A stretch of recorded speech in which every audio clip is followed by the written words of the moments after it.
I never thought my own mother would call me trashy, but here I was standing in my kitchen holding the phone with shaking hands as her words cut through me like broken glass.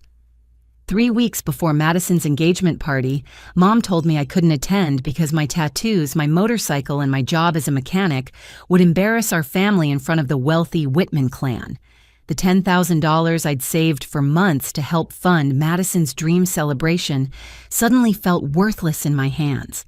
What made this betrayal even more devastating was learning this wasn't just an engagement party at all. The drive to my childhood home felt like traveling through a nightmare. Every familiar street corner reminded me of happier times when family meant unconditional love and acceptance.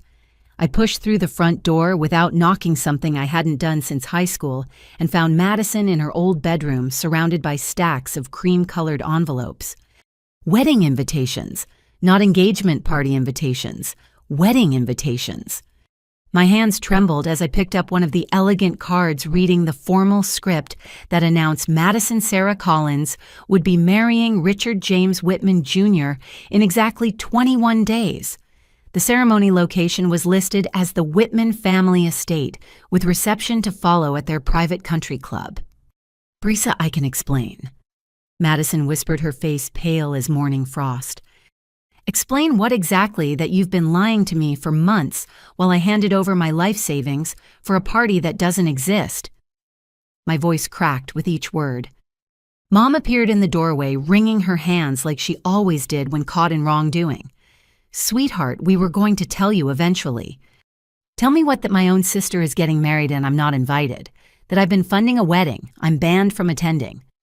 Madison burst into tears, mascara streaming down her cheeks in dark rivers. "I wanted you there, Brisa, I swear I did. But Richard's family, they have certain expectations.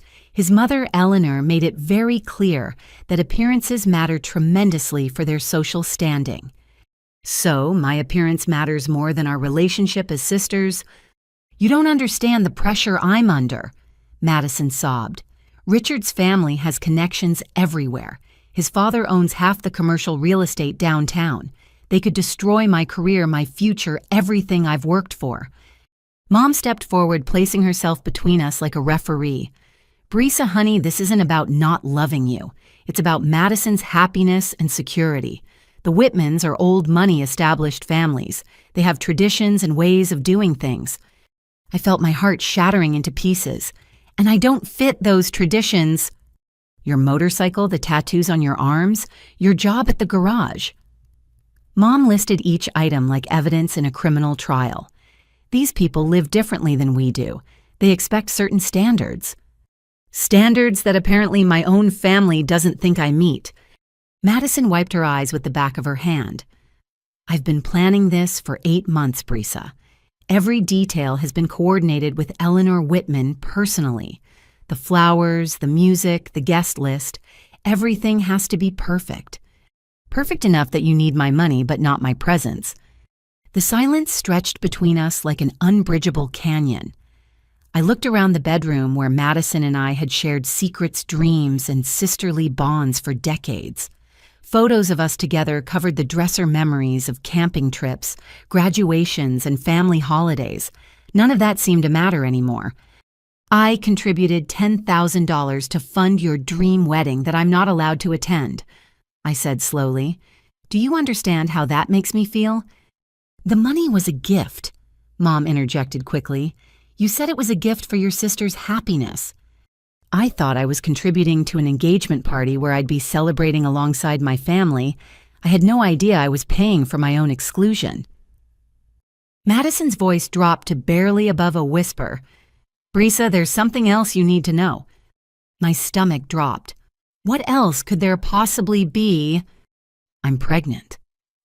The words hit me like a physical blow. Everything suddenly made terrible sense. The rushed engagement, the elaborate wedding, the desperate need for acceptance from Richard's wealthy family. "How far along?" I asked. 10 weeks. "Does Richard know?" "Of course he knows. Why do you think we're moving so fast with everything?" I sank onto Madison's childhood bed, feeling overwhelmed by the complexity of the situation. My sister wasn't just choosing a husband over family loyalty, she was choosing survival and security for her unborn child. I need this marriage to work, Brisa. Madison continued, her voice breaking. I need Richard's family to accept me completely. I can't afford to have anything go wrong. Even if that means sacrificing your relationship with me, I'm not sacrificing anything permanently. Once I'm established as part of their family, once the baby comes and everything settles down, we can figure out how to include you more in our lives. But for now, I'm an embarrassment that needs to be hidden away. Mom sat down beside me, reaching for my hand. Brisa, you have to understand Madison's position. She's young, she's pregnant, and she's trying to secure the best possible future for her child. Sometimes that requires making difficult choices. I pulled my hand away. Difficult choices that involve taking my money while excluding me from the celebration it's funding. We never asked you to contribute, Madison said defensively. But you accepted it gladly enough. You accepted it knowing you had no intention of including me in the actual ceremony. The weight of betrayal settled over me like a suffocating blanket. These weren't strangers treating me badly. This was my own family choosing social status over blood loyalty. I need to think about all of this, I said, standing up slowly. What does that mean? Mom asked nervously. It means I need time to process that my family considers me too trashy to associate with wealthy people, despite being willing to take my hard-earned money. As I headed toward the door, Madison called out desperately, Brisa, please don't do anything to ruin this for me, please. I turned back to look at her one final time, seeing fear and desperation in her eyes, rather than love or regret. I'm not the one who's ruined anything here, Madison. Driving home from that devastating confrontation, I couldn't shake the feeling that something didn't add up about this whole situation. Madison had always been independent and strong-willed. The frightened, desperate woman I'd just encountered seemed like a stranger wearing my sister's face. Back at my apartment, I opened my laptop and started researching the Whitman family. If they were going to judge me without ever meeting me, I figured I should at least learn who exactly was passing judgment. Richard James Whitman Sr. appeared first in the search results. The man owned Whitman Properties, a commercial real estate empire spanning 3 states. His portfolio included office buildings, shopping centers, and luxury residential developments. News articles described him as a significant donor to political campaigns and various charitable organizations. Eleanor Whitman's social media presence painted her as the perfect society wife. Photos showed her at charity galas, art museum fundraisers, and exclusive country club events. Every image featured designer clothing and carefully posed smiles, surrounded by other wealthy women. But it was Richard Jr. who really caught my attention. At 29 years old, he appeared to live off his family's wealth without any clear career or responsibilities. His social media showed expensive vacations, luxury cars, and constant appearances at exclusive social events. What struck me as odd was how few genuine friends seemed to appear consistently in his photos. Digging deeper into public records, I found more troubling information. Whitman Properties had faced multiple lawsuits over the past 5 years. Former employees had filed complaints about workplace harassment, unpaid wages, and unsafe working conditions. Most cases were settled out of court with confidentiality agreements, but the pattern was disturbing. I found myself particularly bothered by a lawsuit filed by Maria Gonzalez, a former cleaning supervisor at one of their office buildings. Her complaint described being fired after requesting proper safety equipment for her staff. According to court documents, Richard Sr. had personally called her replaceable and suggested she should be grateful for any employment at all. The more I researched, the clearer it became that the Whitman family viewed working-class people as completely disposable. My phone rang, interrupting my investigation. Carmen Rodriguez, my best friend since high school, was calling from her office at the private investigation firm where she worked.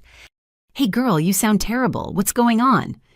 I filled Carmen in on the entire situation, from the devastating phone call to the wedding discovery to my research findings. "Hold up," Carmen said. "You're telling me your family took your money for a wedding you're not invited to attend. Basically, yes. And this is because some rich family thinks you're too trashy for their social circle. According to my own mother, my tattoos and my job make me an embarrassment. Carmen was quiet for a moment. Brisa, this whole thing smells fishy to me. In my experience, when people get this desperate about impressing wealthy families, there's usually more to the story. What do you mean? I mean, maybe we should take a closer look at Richard Whitman Jr. If your sister is rushing into marriage with someone from old money, we should make sure he's actually worth the sacrifice she's making. The idea intrigued me. You think there might be something wrong with him? I think anytime someone demands that their partner cut ties with family members, it raises red flags, especially when money is involved. After hanging up with Carmen, I decided to take a more direct approach to my investigation. If I was going to be judged by these people, I wanted to see firsthand what kind of character they possessed. The next morning, I dressed in my most professional clothing and drove downtown to the Whitman Properties office building. The lobby was all marble and brass with abstract artwork that probably cost more than I made in a year. I approached the reception desk with a story I'd rehearsed. "Good morning. I'm interested in speaking with someone about commercial rental properties. I represent a small business looking to expand." The receptionist, a young woman with perfectly styled hair and a practiced smile, directed me to the 15th floor, where Richard Jr. maintained his office. Richard's assistant scheduled me for a 15-minute consultation that afternoon. I spent the intervening time researching commercial rental rates and preparing questions that would sound legitimate. When I returned that afternoon, Richard Jr. greeted me with the kind of smile that never reached his eyes. He was conventionally handsome in the way that expensive grooming and dental work could create, but something about his demeanor immediately put me on edge. "Miss Collins, I understand you're interested in our premium commercial spaces." I explained my fictional business needs while observing his behavior carefully. Within minutes, his true character began showing through. When his assistant brought coffee, Richard didn't acknowledge her presence or say thank you. When she accidentally bumped his desk while setting down the cup, he shot her a look of pure irritation. A maintenance worker appeared to fix a problem with the window blinds. Richard treated the man like he was completely invisible, continuing our conversation as if no one else existed in the room. The thing about commercial real estate, Richard was saying, is that it's all about understanding the right kind of clientele. We're very selective about who we allow in our buildings. What do you mean by the right kind of clientele? Professional businesses, established companies with proper credentials and references. We can't have just anyone representing our properties. His phone buzzed with a text message, and he glanced at it quickly. "Actually, speaking of credentials, I'll need to see your business license, tax documents, and financial statements before we proceed further." I didn't have any of those things, obviously, but I tried to buy more time. "Of course. What kind of deposit would be required for a space?" "That depends entirely on the tenant's background and financial stability. We conduct thorough investigations of all potential renters." As he spoke, his phone rang. He answered without excusing himself from our meeting. "What do you mean the contractor is asking for more money?" He snapped into the phone. "I don't care what problems they're having. They agreed to a price, and that's what they'll get paid." I could hear the contractor's voice through the phone explaining some kind of material cost increase. "Listen carefully," Richard said, his voice turning cold. "You'll complete the work for the agreed price or you won't get paid at all, and I'll make sure you never work on another Whitman property again." The contractor tried to explain further, but Richard cut him off. "I don't care if your workers quit. Find new workers. I don't care if your suppliers are charging more. Find new suppliers. What I care about is that you honor your agreement and stop trying to squeeze more money out of us." He hung up without saying goodbye and turned back to me as if nothing had happened. "Sorry about that. You have to be firm with these people or they'll walk all over you." "These people?" "Contractors, workers, service providers. They're always looking for ways to take advantage of successful businesses." I felt sick listening to how casually he dismissed the financial struggles of working people. This was the man my sister was so desperate to marry. "Well," I said, gathering my purse, I should probably get those documents together and get back to you. Of course. Though I should mention, given the caliber of our buildings, we do prefer tenants who fit a certain profile. Professional appearance, established business relationships, that sort of thing. He looked me up and down as he said this, and I realized he was already judging me based on my appearance, just like his family had judged me without ever meeting me. As I waited for the elevator, I could hear Richard on another phone call through his open office door. "Madison, sweetheart, everything is proceeding perfectly for the wedding. Mother is handling all the final details with your family." My blood went cold hearing him mention Madison. No, don't worry about your sister. That situation has been handled appropriately. We can't have any disruptions to such an important event. The elevator arrived, but I hesitated, straining to hear more of the conversation. Trust me, darling, after we're married and settled, we can revisit family dynamics. But for now, we need to focus on making the right impression with all the important people who'll be attending. As the elevator doors closed, I heard him say something that made my stomach drop. Besides, this whole arrangement is temporary anyway. Once everything is properly secured, we can make adjustments as needed. What did he mean by temporary arrangement? That evening, I spread all my financial documents across my kitchen table, determined to understand exactly how my money was being used for Madison's wedding. The bank statements, canceled checks, and receipts told a story that was far different from what I'd been led to believe. My initial $10,000 contribution hadn't been a small part of a larger budget funded primarily by the wealthy Whitman family. It was, in fact, the cornerstone of the entire wedding funding. The florist deposit $3,000 from my account. The catering down payment $4,200 from my account. The photographer's retainer $1,800 from my account. Madison's wedding dress and alterations $950 from my account. Even the decorations and centerpieces had been paid for with my savings. I called the florist first, identifying myself as Brisa Collins and explaining that I needed to verify payment arrangements for the Collins-Whitman wedding. "Oh, yes, Miss Collins," the florist said cheerfully. "We received your payment last month. Beautiful arrangement choices, by the way. Your sister has excellent taste." Just to confirm, was our payment the only deposit you received for this event? "Yes, your check for $3,000 covered our full deposit requirement. We'll collect the remaining balance on the day of delivery." I hung up and immediately called the catering company. "Collins-Whitman wedding," I said when they answered. "I need to verify our payment status." "Certainly. We received your $4,200 deposit 6 weeks ago. The final payment of $8,300 will be due 48 hours before the event." "Has anyone else made payments toward this event?" "No, just your initial deposit. Is there a problem?" "No problem, thank you." The photographer told the same story. So did the rental company for chairs and tables. So did the bakery for the wedding cake. Every single vendor had been paid exclusively with money from my savings account. I called Madison immediately, my hands shaking with anger. "Brisa, I'm so glad you called," she answered. "I've been worried about you since yesterday." "Madison, I need you to explain something to me." "Of course. What is it?" "I just spoke with every vendor for your wedding. The florist, the caterer, the photographer, everyone." Silence on the other end of the line. "Madison, I'm here. Every single deposit for your wedding was paid with my money, not partially paid, completely paid." "Brisa, I can explain. You told me the Whitman family was covering most of the expenses and my contribution would just help with extras. That was the original plan." "What happened to the original plan?" Madison's voice became very small. "Richard's family is providing the venue and some other things."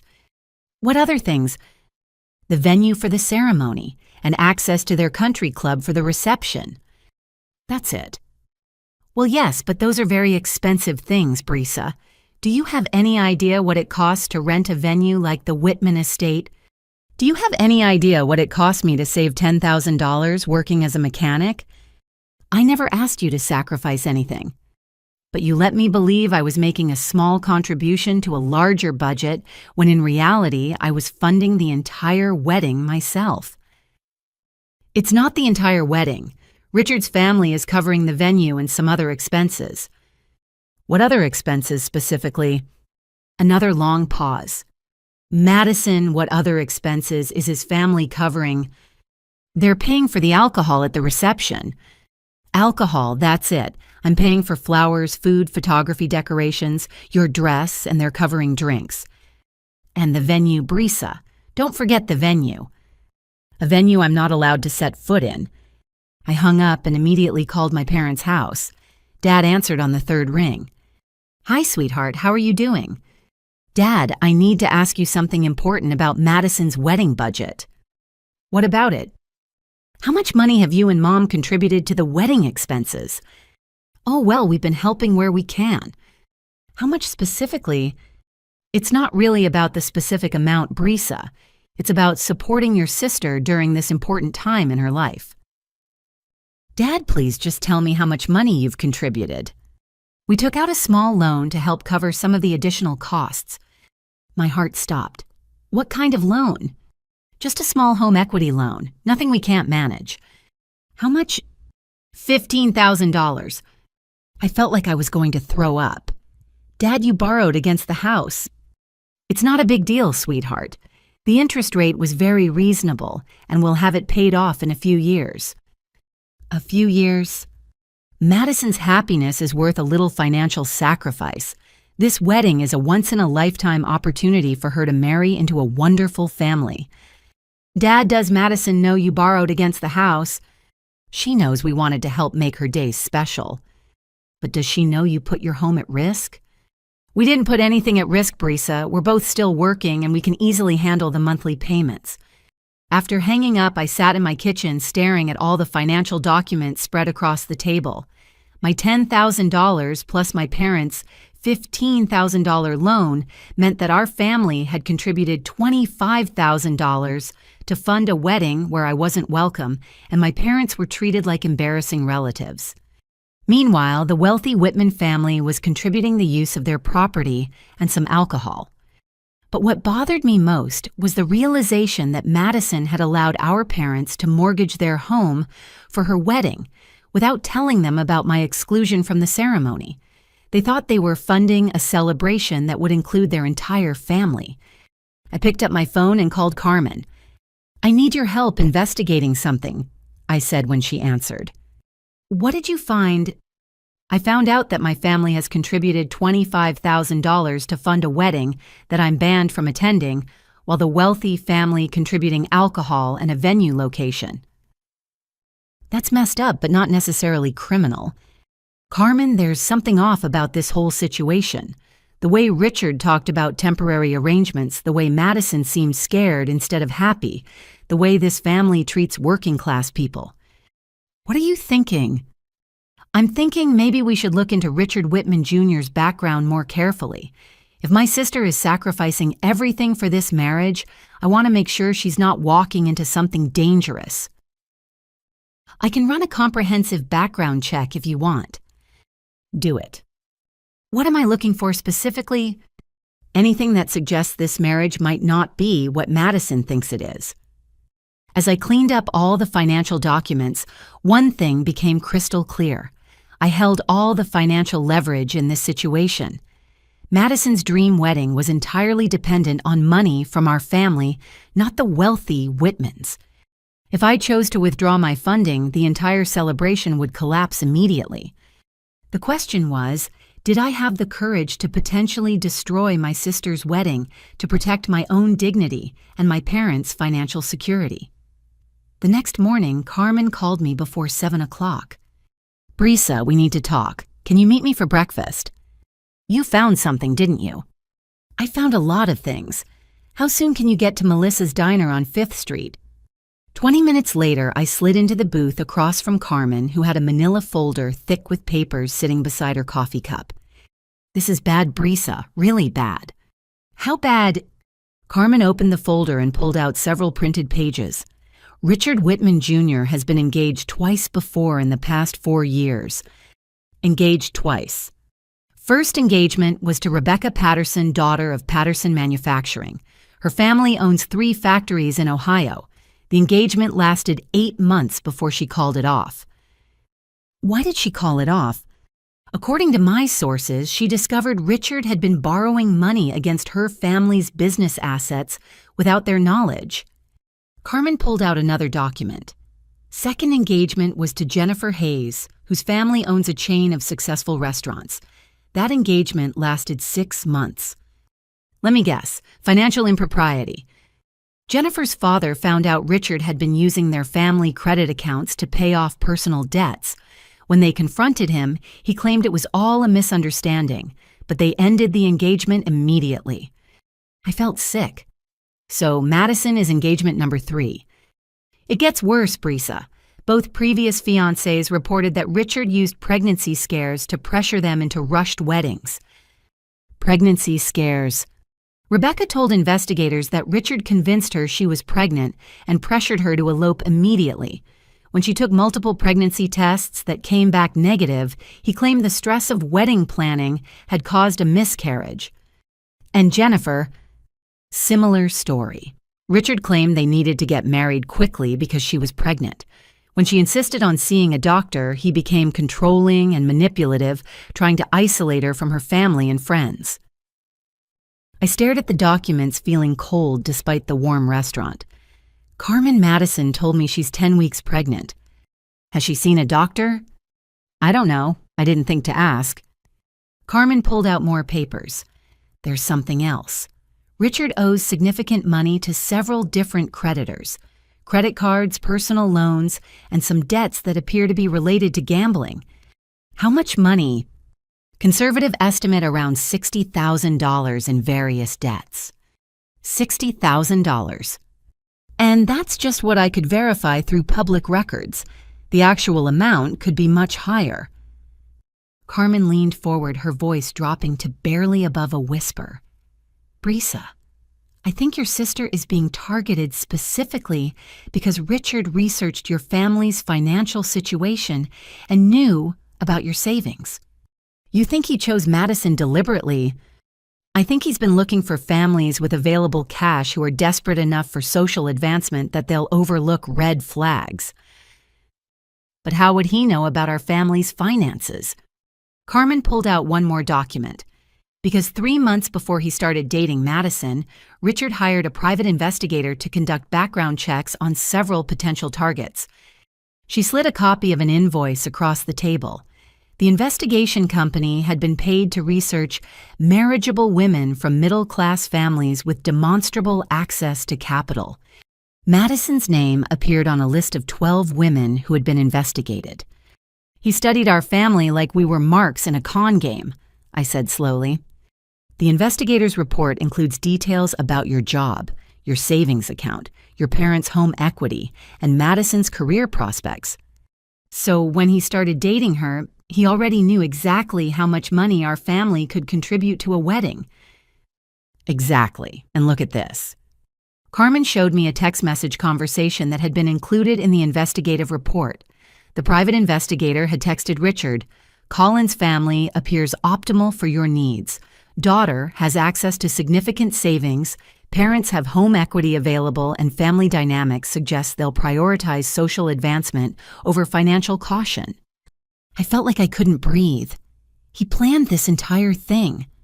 Brisa, there's one more thing you need to see. Carmen pulled out a final document. I managed to get a copy of a phone conversation Richard had with someone 2 weeks ago. My contact at the phone company owed me a favor. She handed me a transcript of the conversation. Richard, everything is proceeding according to plan. The family is fully committed financially. Unknown caller, what about the sister situation? Richard, that's been handled. She won't be a problem for the ceremony. Unknown caller, and after the ceremony, Richard, after the ceremony, we'll have access to their home equity and any other assets.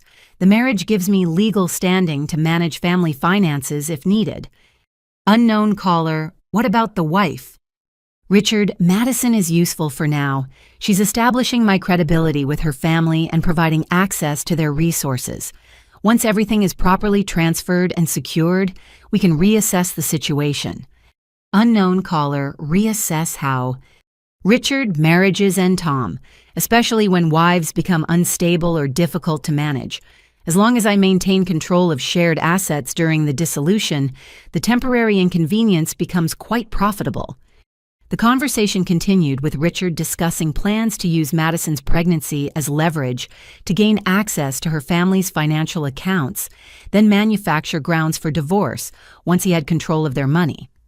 I stared at the transcript, feeling rage building inside me like a furnace. He's planning to marry my sister, steal our family's money, and then divorce her after destroying her emotionally and financially. That's exactly what he's planning. And Madison has no idea.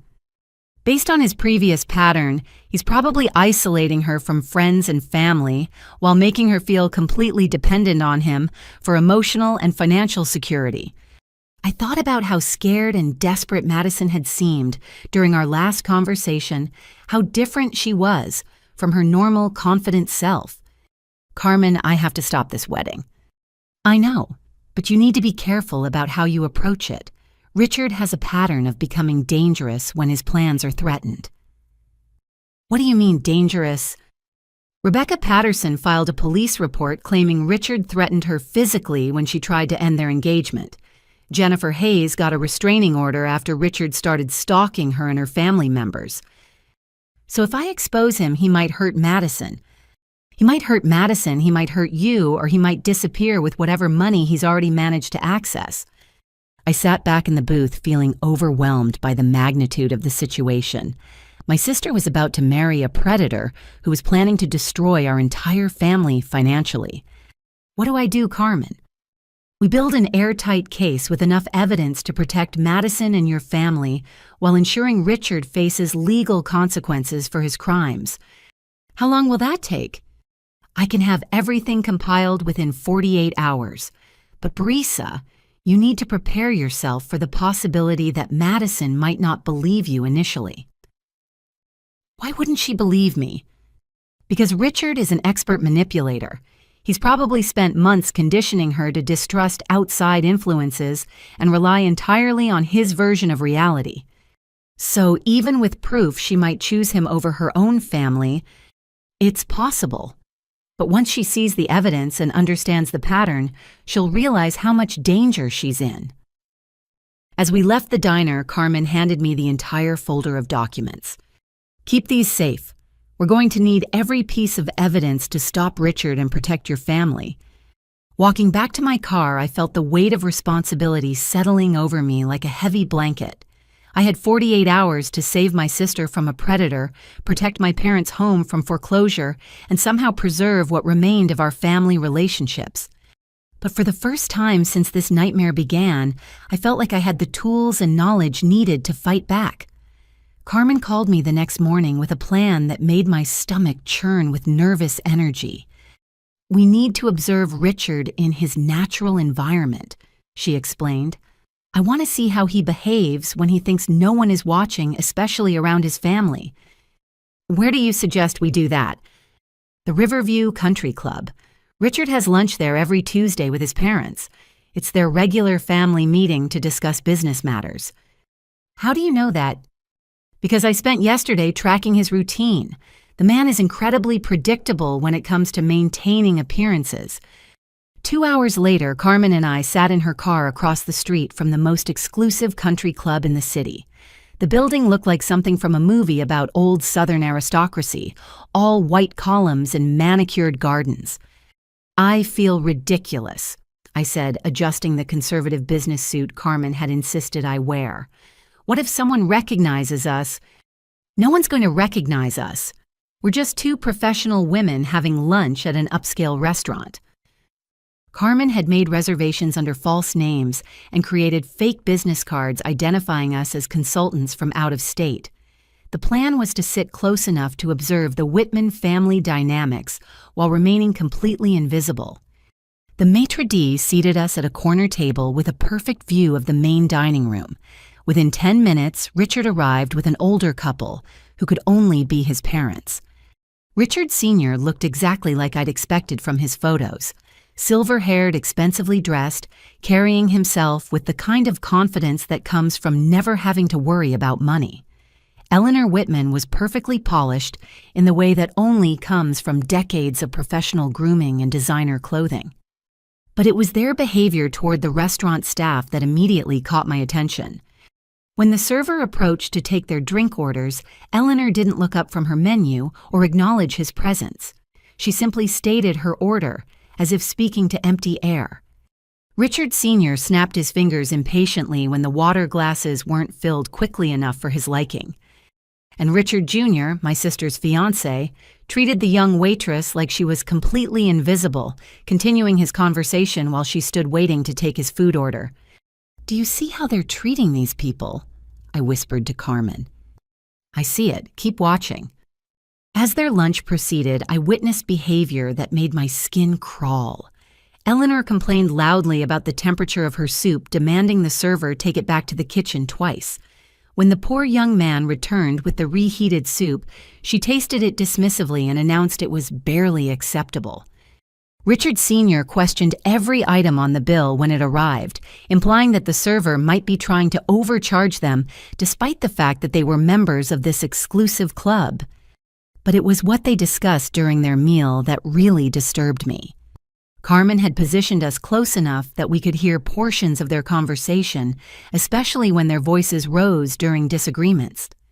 "The Collins family situation is proceeding exactly as planned," Richard Jr. was saying. "They've committed their available capital to the wedding expenses."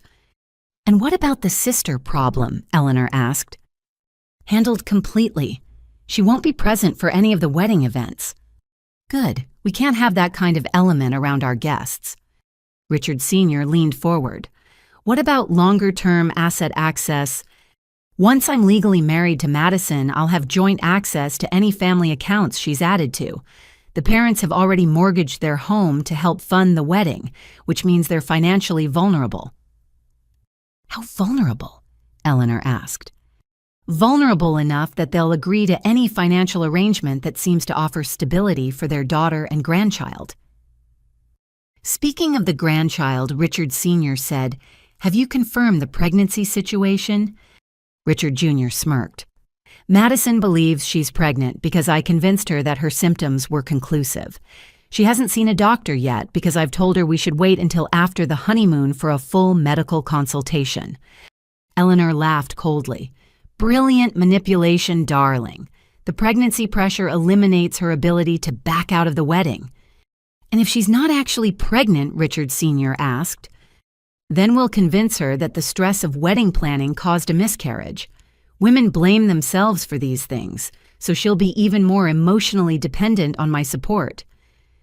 I felt like I was going to be sick listening to them discuss my sister's life like it was a chess game. "What about the divorce timeline?" Eleanor continued. "I'm thinking 18 months to 2 years. Long enough to establish legal access to family assets, short enough to minimize long-term complications." Grounds for divorce: mental instability, emotional breakdown, maybe substance abuse issues. It's surprisingly easy to manufacture evidence of an unstable wife when you control her social environment and medical care. Carmen grabbed my hand under the table, probably sensing that I was about to stand up and confront them directly. Richard Sr. pulled out his phone and showed his family something on the screen. "Speaking of evidence, look what our investigator compiled about the Collins family background." They huddled around the phone, laughing quietly at whatever they were seeing. "The sisters' motorcycle club friends could be useful," Eleanor said. "We could imply criminal associations if we need to discredit her testimony later. And the father's employment history shows enough job changes to suggest instability," Richard Jr. added. "If we need to establish a pattern of family dysfunction, we have plenty of material to work with." "What about protective measures?" Richard Sr. asked. "What if the Collins family becomes suspicious before the wedding?" "I've already started documenting Madison's emotional volatility. Text messages, recorded phone calls, witnesses who can testify about her erratic behavior." "What witnesses?" Friends of mine who'll say they observed Madison being unreasonable, demanding, or emotionally unstable during wedding planning. Eleanor clapped her hands softly. Excellent preparation, darling. This could be our most profitable family acquisition yet. Family acquisition, Richard Jr. asked. Well, that's what these marriages are, really. Strategic acquisitions of middle-class families with accessible assets and limited legal sophistication. They continued discussing their plan in detail while Carmen and I sat frozen in horror. They talked about manipulating Madison's mental health, stealing our family's money, and destroying our reputations as casually as other families might discuss vacation plans. When they finally prepared to leave, Richard Jr. pulled out a small recording device from his pocket. I recorded part of my conversation with Madison yesterday, he told his parents. She was crying about her sister's situation, and she said some things that could be interpreted as unstable emotional outbursts. Perfect, Eleanor said. Document everything. We want a complete record of her deteriorating mental state. As they walked past our table toward the exit, I heard Eleanor say, "The Collins family has no idea what's about to happen to them." After they left, Carmen and I sat in stunned silence for several minutes. "Did you get all of that?" I finally whispered. Carmen held up her phone. "Every word. I recorded the entire conversation." They're planning to destroy Madison emotionally, steal our family's money, and frame us as unstable criminals. And they're documenting everything to build a legal case that will protect them when they execute their plan. I felt rage building inside me like a wildfire. Carmen, we have to stop them. We will stop them. But now we know we're not just dealing with garden-variety financial fraud. This is a sophisticated criminal operation designed to destroy entire families. What do we do next? We gather more evidence and we prepare for war. As we left the restaurant, I realized that my family had stumbled into something far more dangerous than a simple case of social prejudice. The Whitmans were professional predators, and we were their carefully selected prey. But they had made one critical mistake. They had underestimated the determination of a sister who would fight to protect her family, no matter what the cost. That evening, Carmen and I spread all our evidence across my dining room table, like generals planning a military campaign. Photos, financial records, recorded conversations, background investigations, and witness statements created a comprehensive picture of the Whitman family's criminal operation. "We have enough evidence to send Richard to prison," Carmen said, organizing documents into neat piles. "Fraud, theft, conspiracy, attempted extortion. The question is how to present this to Madison in a way that breaks through his psychological manipulation." "What do you mean?" "Richard has spent months conditioning Madison to distrust outside influences and rely entirely on his version of reality. She's been systematically isolated from friends and family members who might question his behavior."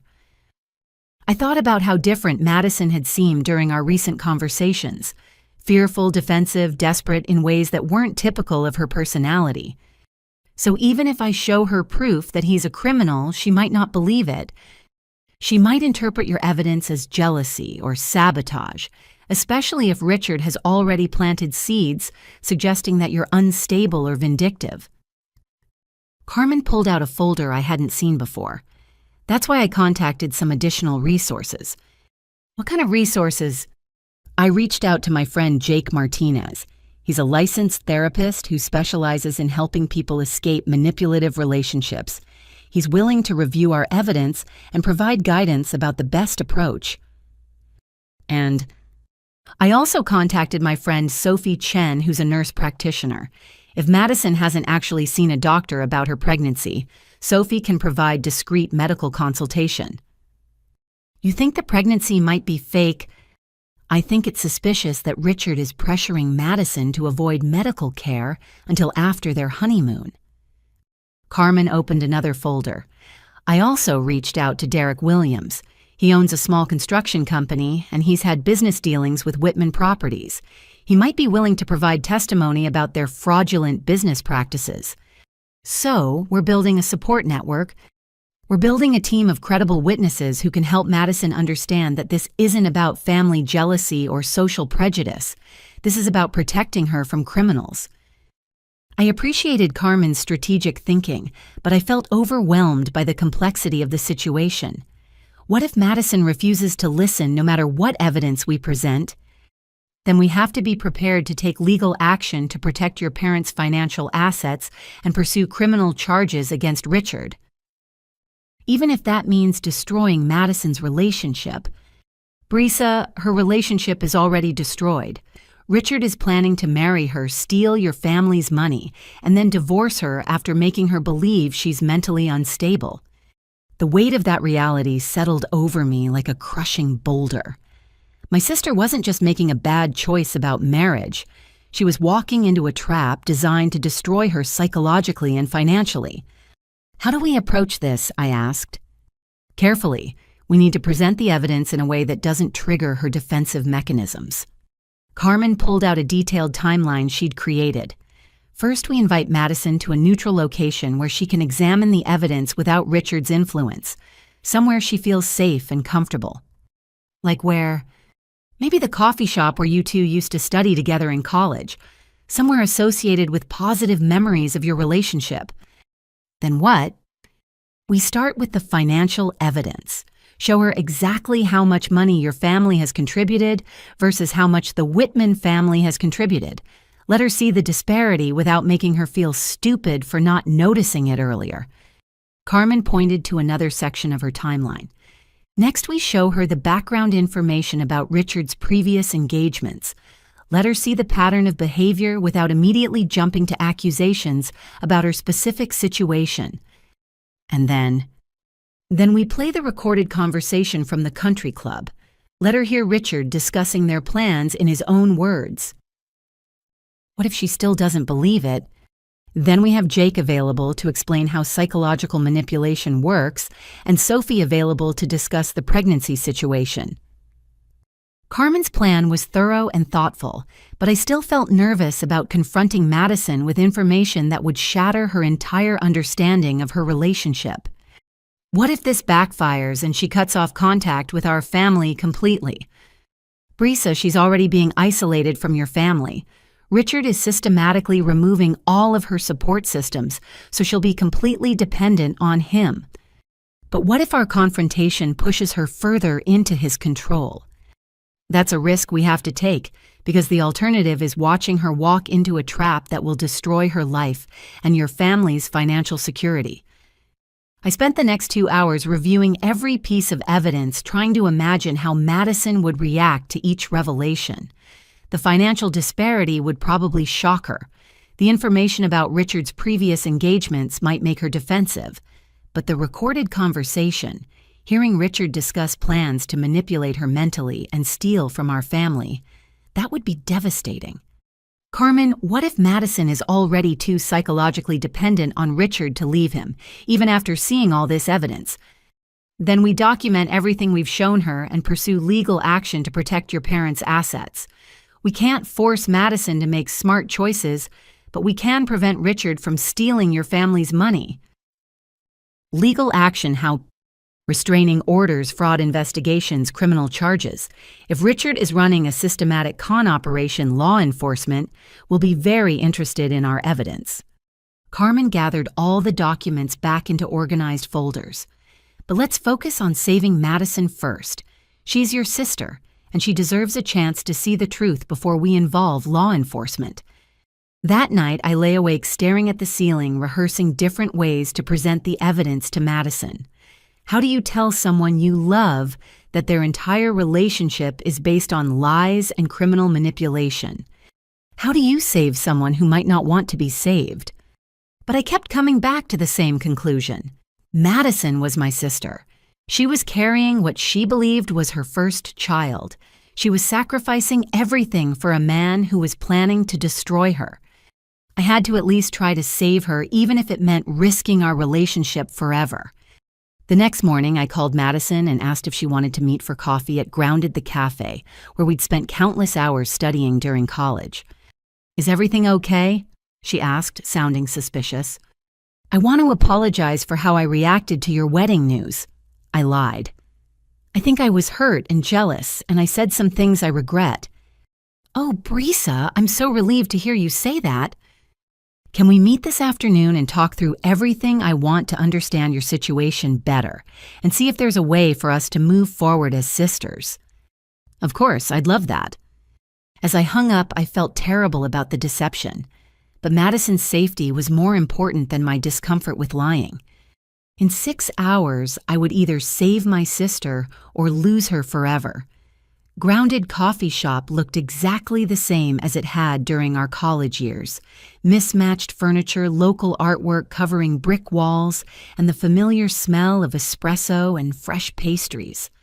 Madison arrived 15 minutes early and was already sitting at our old corner table when I walked in.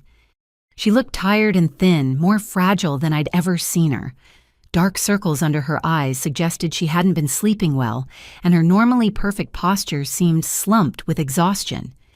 "You look beautiful," I said, hugging her carefully. It wasn't entirely true. She looked stressed and unhealthy, but I wanted to start our conversation on a positive note. "Thank you. I feel like I've been running on coffee and anxiety for weeks." I ordered my usual latte and sat down across from her, trying to project calm confidence while my heart pounded with nervous energy. "Madison, I want you to know that everything I'm about to show you comes from a place of love and concern for your safety." Her expression immediately became guarded. "What do you mean, show me?" I pulled out the first folder of financial documents. "I want you to see exactly how the wedding expenses have been allocated between our families and the Whitman family." "Brisa, we don't need to go through financial details." "Madison, please, just look at this." I spread the vendor receipts and payment records across the table, showing her the clear pattern of payments coming exclusively from our family, while the Whitman contribution remained limited to venue access and alcohol. Madison glanced at the papers but didn't really examine them. "I know our family has been generous, and I'm grateful for that." "Madison, look at the numbers. Really look at them." Reluctantly, she picked up the florist invoice and saw the $3,000 payment from my account. Then the catering bill showing $4,200 from my account. Then the photography contract with my payment information. "I don't understand why you're showing me this," she said, but her voice was becoming less certain. "Because I want you to understand that our family has contributed $25,000 to fund your wedding, while Richard's family has contributed the use of their property and alcohol for the reception." "The venue is very expensive, Brisa." "I'm sure it is, but our family has taken out loans and depleted savings accounts to pay for your celebration, while his wealthy family has contributed almost nothing financial." Madison pushed the papers away. "Richard explained all of this to me. His family's contribution is different, but equally valuable." "Madison, there's more you need to see." I pulled out the folder containing Richard's background investigation. Carmen helped me research Richard's relationship history. "You investigated my fiancé." Madison's voice rose with indignation. "Brisa, that's completely inappropriate." "Richard has been engaged twice before in the past 4 years." "So people have relationship histories." "Both previous engagements ended when the women's families discovered Richard was stealing money from them." Madison stood up abruptly. "I'm not listening to this." "Madison, please sit down. Please let me show you the evidence." "Evidence you're treating my fiancé like a criminal suspect." "Because he is a criminal suspect." Other coffee shop patrons were starting to look in our direction as Madison's voice continued rising. "Richard told me you might try something like this," she said, gathering her purse. "He warned me that you were jealous of our relationship and might try to sabotage our wedding." "Madison, he's been manipulating you." "He's been protecting me from toxic family members who can't stand to see me happy." I felt desperation rising in my chest. "Madison, please just listen to one more thing." I pulled out my phone and queued up the recording from the country club. "Richard doesn't know we recorded this, but I want you to hear him discussing your relationship with his parents." "I'm not listening to illegally recorded conversations." "Please, Madison, just listen for 30 seconds. I pressed play and Richard's voice filled the space between us.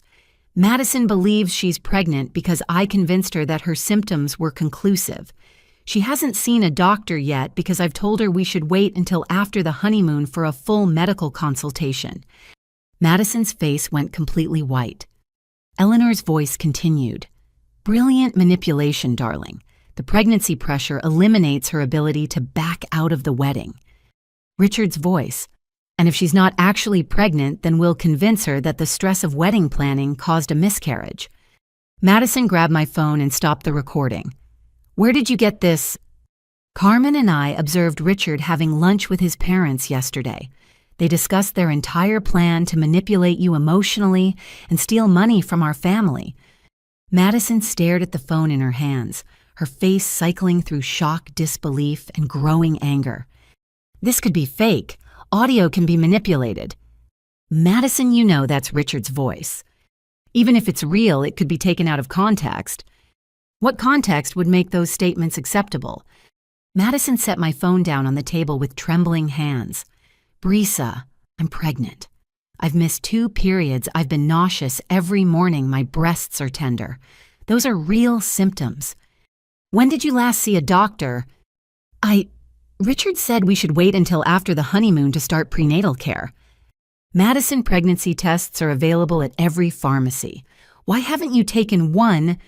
Richard said home tests aren't reliable early in pregnancy. I reached across the table and took her hands. Madison, I love you. I want you to be happy and safe.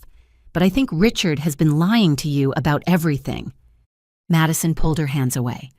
You're asking me to believe that the man I love, the man I'm marrying in 12 days, is actually a criminal who's been manipulating me for months. Yes, that's exactly what I'm asking you to believe. Based on financial records and a secretly recorded conversation, based on a pattern of criminal behavior that's destroyed other women's lives. Madison stood up again this time, grabbing her purse with finality. Brisa, I can't do this. I can't sit here and listen to you systematically tear apart my relationship and my future. Madison, please don't leave. I love Richard. He loves me. We're having a baby together and we're getting married in less than 2 weeks. What if you're not actually pregnant? Madison turned back toward me, her eyes filled with tears and fury. Then I guess I'll find out when I see a doctor after our honeymoon. What if Richard disappears with our family's money before then? Then I'll deal with that situation if it happens. Madison, our parents mortgaged their house to help pay for your wedding. I didn't ask them to do that.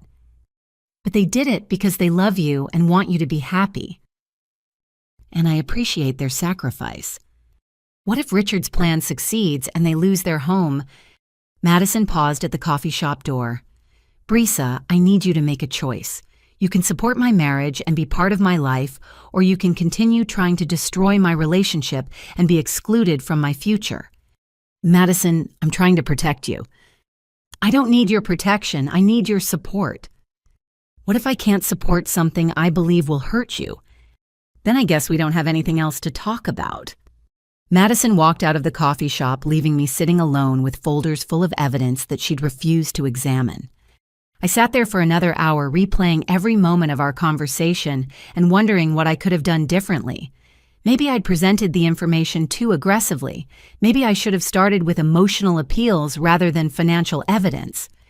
But as I drove home, I realized that Madison's reaction proved exactly what Carmen had warned me about. Richard's psychological manipulation had been so thorough that Madison couldn't process information that contradicted his version of reality. My sister was so completely under his control that she was willing to sacrifice her relationship with her own family rather than question his honesty, which meant that saving Madison might require destroying her wedding, even if that meant losing her forever. The next morning, I sat in my car outside First National Bank, staring at my phone and rehearsing exactly what I was going to say to each vendor. My conversation with Madison had made one thing crystal clear.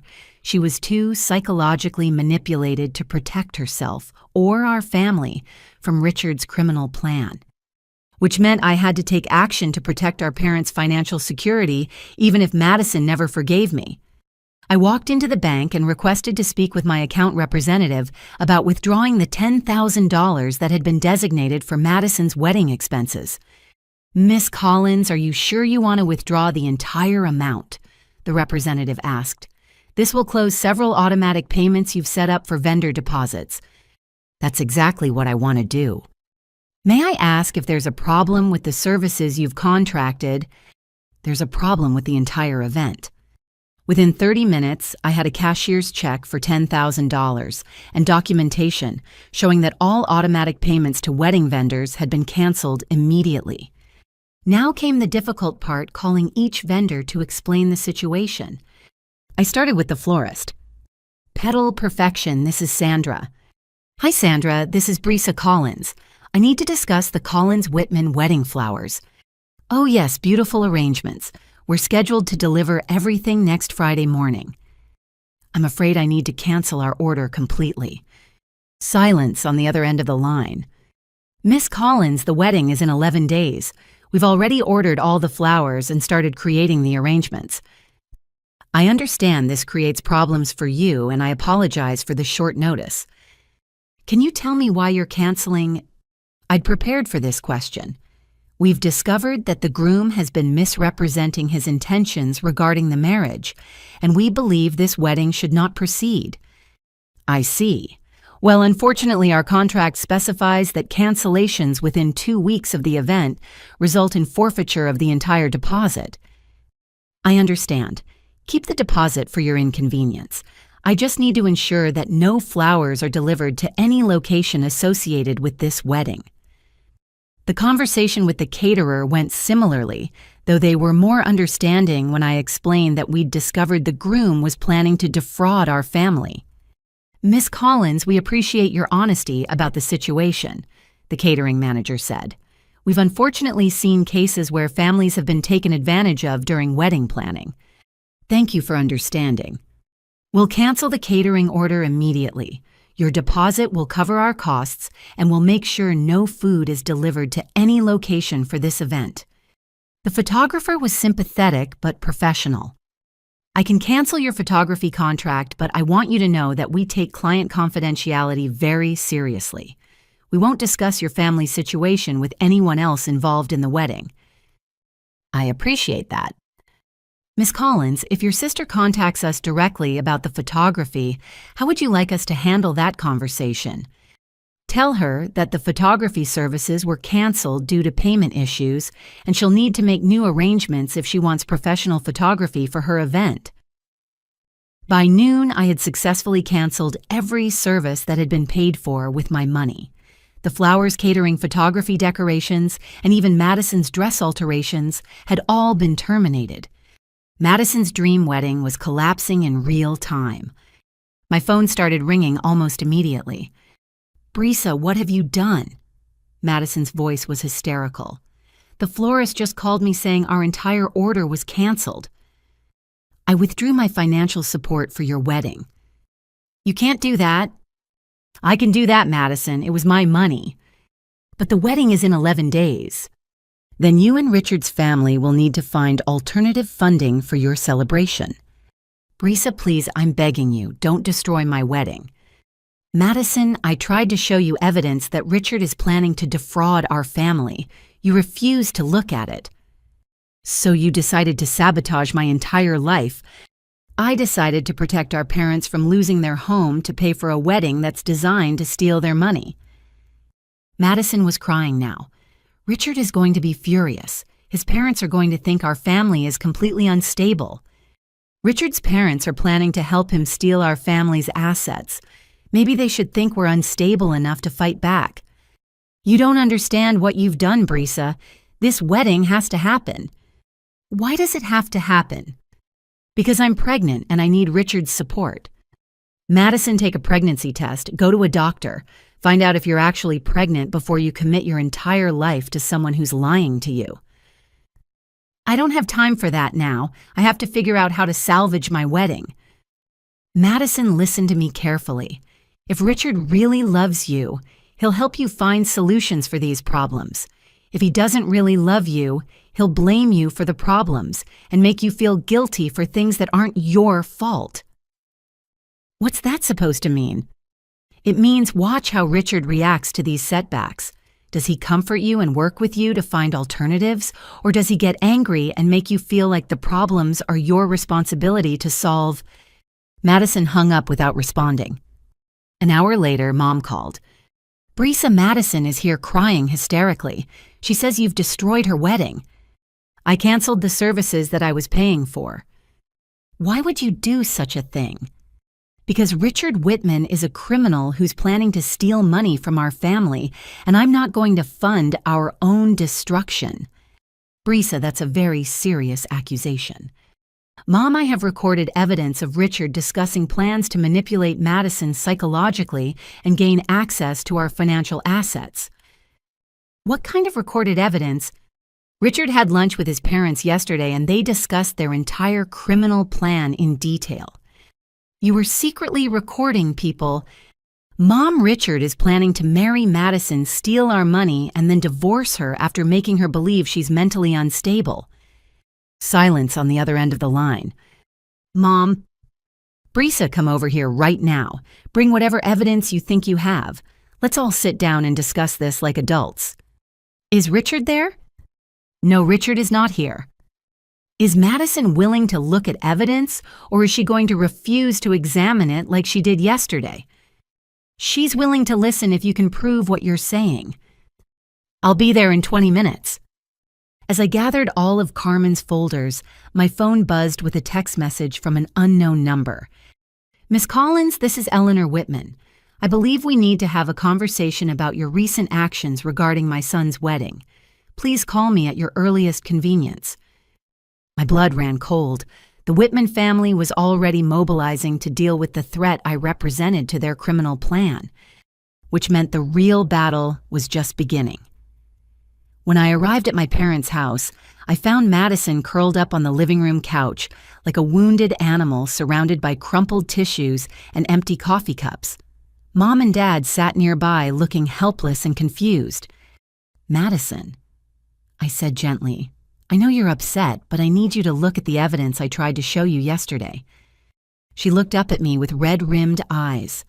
Brisa, Richard is furious. He says your actions prove that our family is unstable and manipulative. What exactly did he say? He said you're trying to destroy our relationship because you're jealous that I'm marrying into a successful family. And what did you tell him? I told him you were just hurt about not being invited to the wedding and that you'd probably calm down and restore the funding once you had time to process everything. I felt a chill run down my spine. Madison, did you promise Richard that I would restore the funding? I told him I was confident we could work things out as a family. What did he say to that? Madison's voice became very small. He said if the funding wasn't restored within 48 hours, he'd have to reconsider whether our families were compatible for marriage. Dad leaned forward. What does that mean exactly? It means he's threatening to call off the wedding if we can't pay for it ourselves, Madison whispered. Which proves exactly what I've been trying to tell you, I said. If Richard really loved you, he'd be looking for solutions to these problems. Instead, he's threatening to abandon you unless our family provides the money he needs. That's not fair, Brisa. He's just stressed about the wedding plans falling apart. I opened the first folder of evidence. Madison, I want to show you Richard's financial background. I don't want to see it. I want to show you his pattern of targeting women from families with available assets. Stop it, Brisa. I want you to hear the recording of him discussing plans to manipulate your pregnancy and steal our money. I said, stop it. Madison stood up and ran toward the stairs, but Mom caught her arm. Madison, honey, if Brisa has evidence of something serious, we need to examine it. I can't listen to this, Mom. If I start doubting Richard now, I'll lose everything. What do you mean you'll lose everything? Madison sank back onto the couch, looking defeated. I mean, I'll lose my fiancé, my wedding, my future security, and my chance to give my baby a stable family. Dad spoke quietly. Madison, what if you're not actually pregnant? I am pregnant, Dad. But have you taken a test? Have you seen a doctor? Richard said we should wait until after the honeymoon for medical consultations. Madison, I said gently, why would he want you to wait for medical care if you're carrying his child? Because he said early medical interventions can sometimes cause complications. Mom and Dad exchanged worried glances. Sweetheart, Mom said, that doesn't sound like accurate medical advice. Are you all saying that Richard has been lying to me about everything? Madison's voice was rising toward hysteria. We're saying we want you to verify your pregnancy independently before you make life-altering decisions based on Richard's medical advice, Dad said carefully. Fine. I'll take a pregnancy test right now, and when it comes back positive, I want all of you to apologize for doubting my relationship. Madison stormed into the downstairs bathroom with a pregnancy test Mom retrieved from her medicine cabinet. The rest of us sat in uncomfortable silence, waiting for results that might change everything. 10 minutes later, Madison emerged from the bathroom holding the test with shaking hands. It's negative, she whispered. What? Mom asked. The test is negative. I'm not pregnant. Madison collapsed onto the couch, staring at the test like it was a foreign object. But I had symptoms: morning nausea, breast tenderness, missed periods. Madison, I said gently, stress and anxiety can cause all of those symptoms. But Richard was so certain I was pregnant. Because Richard wanted you to believe you were pregnant. Madison's face went through a series of expressions: confusion, realization, and growing horror. He's been lying to me about the pregnancy. I pulled out my phone and played the recording from the country club. Madison believes she's pregnant because I convinced her that her symptoms were conclusive. Madison listened to Richard's voice with growing shock. When Eleanor's voice added, the pregnancy pressure eliminates her ability to back out of the wedding, Madison grabbed the phone and threw it across the room. He's been manipulating me for months, she said, her voice hollow with disbelief. Madison, there's more you need to know. I showed her the background information about Richard's previous engagements, the financial discrepancies in wedding funding, and the evidence of his systematic criminal behavior. Madison examined each document carefully, no longer defensive or dismissive. He chose me because your investigator told him our family had accessible assets. Yes. And he was planning to divorce me after stealing our money. Yes. And he's been recording our conversations to build a case that I'm mentally unstable. According to what we heard at the country club, yes. Madison sat in stunned silence for several minutes, processing the magnitude of Richard's deception. I've been so stupid, she finally said. You weren't stupid, sweetheart, Dad said. You were targeted by professionals who know how to manipulate people. Madison, I asked carefully, what do you want to do now? I want to call off the wedding completely. Are you sure? Brisa, he convinced me I was pregnant to pressure me into marriage. He planned to steal our family's money and then divorce me while making me think I was crazy. What part of that suggests I should marry him? I felt overwhelming relief that Madison was finally seeing Richard clearly. What about his reaction when he finds out the wedding is canceled? I don't care about his reaction. I care about protecting our family from his criminal plans. Madison, Mom said, what about the money we've already spent? The venue, deposit the loan we took out. We'll figure out the financial situation, Madison said, but we're not going through with a wedding designed to destroy our family. As if summoned by our conversation, Madison's phone rang. Richard's name appeared on the screen. Answer it, I suggested, but put it on speaker so we can all hear how he reacts to problems. Madison answered the phone with trembling hands. Hello, Richard. Madison, darling, I've been thinking about our situation and I have some ideas for resolving the vendor problems. What kind of ideas? Well, my family is willing to advance some money to cover the canceled services, but we'd need assurance that your family's financial contributions would be restored immediately after the wedding. What kind of assurance? Just some documentation showing your parents' available assets and your sister's banking information. Standard paperwork for family financial planning. Madison looked at me with wide eyes. Richard was asking for access to our family's complete financial information. Richard, I need to ask you something important. Of course, darling. Am I actually pregnant? Silence on the other end of the line. Madison, what kind of question is that? It's a simple question. Am I pregnant or not? Sweetheart, you know we discussed waiting until after our honeymoon for medical consultations. Richard, I took a pregnancy test today. It was negative. Another long silence. Madison, home pregnancy tests aren't reliable early in pregnancy. You shouldn't trust those results. So you're saying I am pregnant despite a negative test. I'm saying we should trust the symptoms you've been experiencing rather than an unreliable testing method. Madison looked around the room at all of us, seeing our expressions of shock and disgust at Richard's continued manipulation. Richard, I want to postpone our wedding until we can sort out these medical and financial questions. Postpone the wedding, Madison, that's completely unacceptable. We have over 100 guests expecting to attend our ceremony in 9 days. But if there are questions about my pregnancy and our family's financial compatibility, there are no questions, Madison.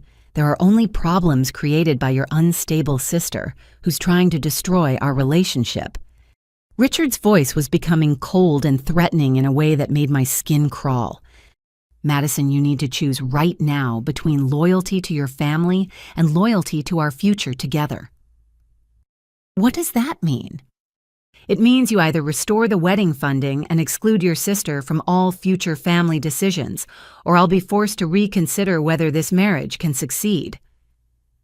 Madison looked at me with tears in her eyes, finally understanding that Richard's love was entirely conditional on her family's financial submission. Richard, I need time to think about everything. You don't have time to think, Madison. You have time to choose. And with that ultimatum, Madison finally heard the voice of a man who had never loved her at all. After Richard's threatening phone call, the atmosphere in my parents' living room felt like the calm before a devastating storm. Madison sat staring at her phone, finally understanding the true nature of the man she'd almost married. He's going to come after our family now, she said quietly. Richard doesn't handle rejection well, and we've just destroyed months of his planning. What do you mean he's going to come after us? Dad asked. I mean, he's vindictive and he has resources. He's not going to just walk away quietly after we've exposed his criminal operation. Carmen had warned me about this possibility. Men like Richard became dangerous when their schemes were threatened, especially when they felt publicly humiliated. Madison, what kind of threats has Richard made in the past? I asked. He mentioned that my motorcycle club friends could be portrayed as criminal associates if anyone ever questioned our relationship. What else? He said Dad's employment history showed instability that could be used to discredit our family's credibility. I felt cold anger building in my chest. Richard had been systematically gathering ammunition to destroy our family's reputation if we ever opposed his plans. Madison, we need to know everything Richard said about our family. Every threat, every piece of information he claimed to have, every way he suggested he could hurt us. Madison spent the next hour recounting months of subtle threats and manipulation tactics that Richard had disguised as protective concern. He documented her emotional moments during wedding planning. He'd photographed our family home and vehicles. He'd even researched our neighbors and family friends looking for any information that could be used against us. He's been building a comprehensive case to destroy our credibility, Madison realized. If we'd tried to expose him after the wedding, he could have made us look like unstable criminal troublemakers. But now we have evidence of his criminal behavior, I pointed out. Evidence that he'll claim is fabricated or illegally obtained.